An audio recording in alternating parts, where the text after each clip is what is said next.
Hello, welcome to When Legends Talk, a book by the legend of Savage Machine, the original Mexican metal band from Northern California. Just a word of caution, this book contains topics and scenarios that may be triggering to some people. Discretion advised. Chapter 17, 91. As you know, I was a wild child, a little savage, if you will. Very little sense of understanding of social norms and cues. I recognized that I came across as rude, unruly, and even disrespectful, but to be fair, most of the time I just didn't know any better. Still, I would hear the feedback, and it was usually negative. Even though I was used to hearing that as far back as I could remember, it still stung every time I heard it. I became a huge fan of movies because it helped me escape into a world of make believe where I could be anything or anyone I wanted to be.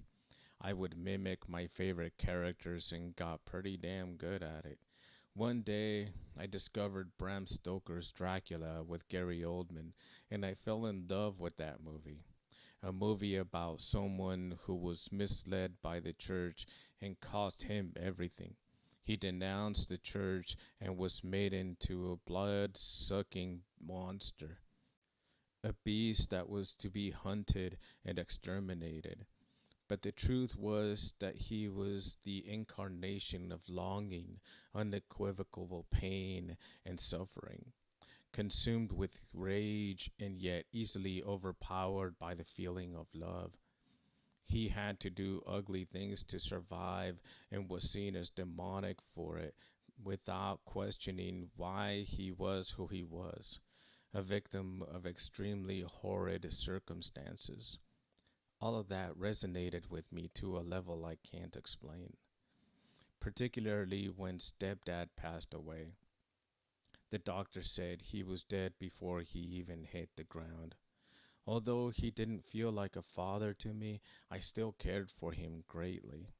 He accepted my mom with my sisters and I without hesitation and tried his best to be a good influence.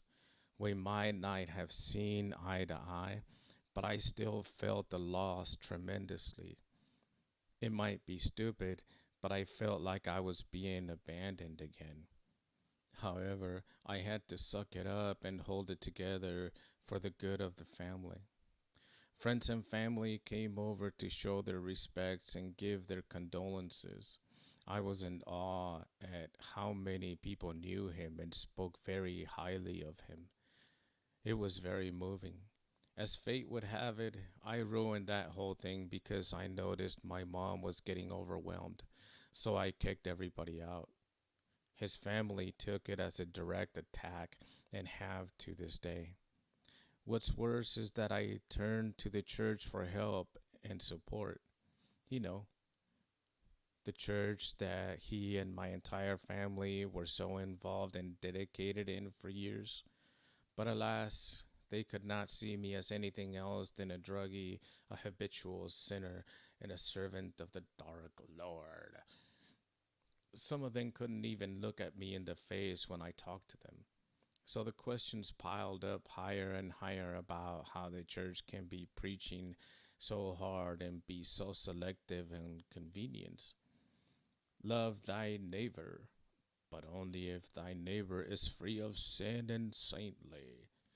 I recalled seeing a lady sitting in the front pew at church with a veil over her head and her hands put together in prayer, trying her best to mimic the Virgin Mary, and then tearing me a new one at the restaurant I worked at because I brought her regular coffee instead of decaf. I know how to differentiate the religion and the people, but the people make the religion. The religion manipulates the people, and the people uphold the religion. Let's just say the church became just another building to me. It threw me even deeper into the feelings of unworthiness and rejection that I buried within my soul. Since I was seen as a demon, I might as well act like one. I have since found my own spiritual path that works for me. It brings me balance, it brings me stability, it brings me a sense of grounding without pressure to force it on anyone else while respecting other people's beliefs. And it allows me to be myself, promoting self growth.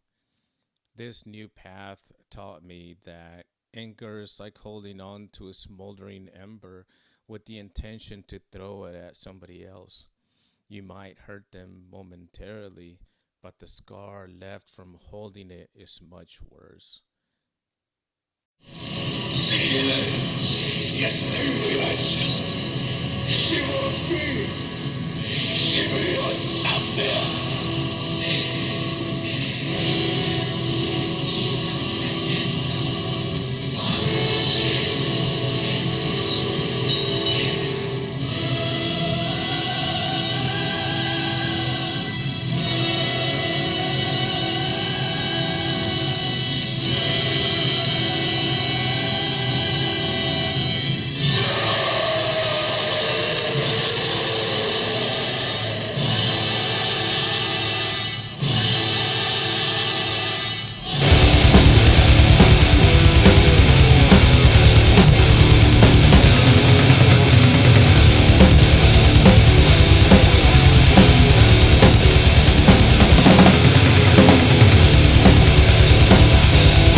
Lui adevărat și el poți iubesc și eu să iubesc.